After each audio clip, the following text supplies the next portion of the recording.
Charged with tension, Beerus found himself slammed against the wall, humiliated by a child who, not long ago, had been nothing more than a shadow of his father. Goten advanced with steady steps, his eyes burning like embers, raising his hand slowly as the energy sphere forming in his palm seemed to swallow the very space around it. Goten's voice cut through the silence like a sharp blade. You stopped me from reaching my goal before, but now I'll be the one to stop you from living. The words weren't just a threat, they were a death sentence, spoken with chilling calm. Everyone froze. Vegeta frowned, unable to comprehend how such a young boy could reach this level. Gohan shouted, desperate to awaken his brother from his madness. Krillin and Piccolo watched in horror, while Goku cried out with all his strength, his voice filled with pleading. "Goten, stop! Leave him! Don't let anger consume you!"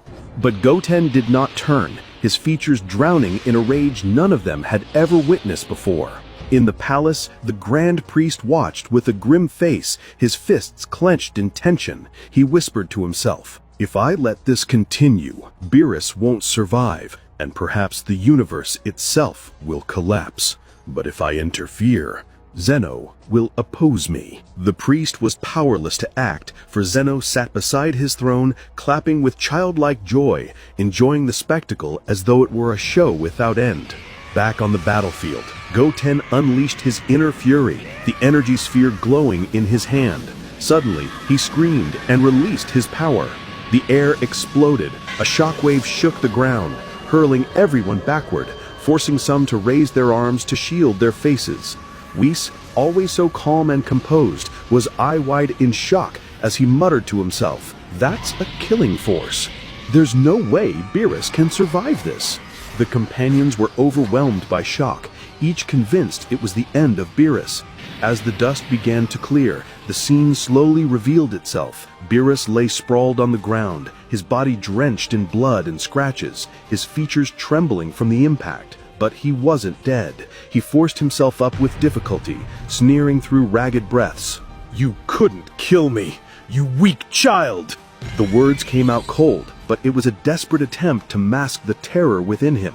Suddenly, a cold smile appeared on Goten's face, a smile none of them had ever seen from him before. He raised his head slightly and spoke with a voice as sharp as steel. I didn't want to kill you yet. I wanted to have some fun first. I'll make you taste torment before I finish you. The words fell like thunderbolts.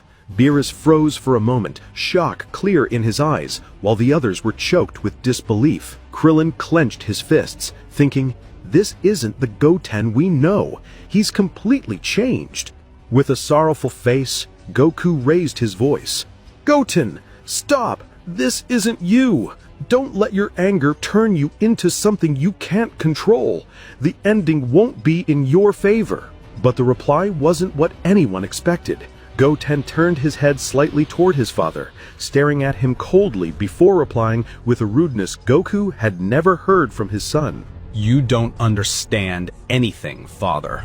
You spent your whole life fighting, yet you achieved nothing but failure against your strongest foes. You always forgave your enemies. From the beginning, Beerus was an enemy. He wanted to destroy our planet, if not for the chance he found in food. He mocked us, threatened us,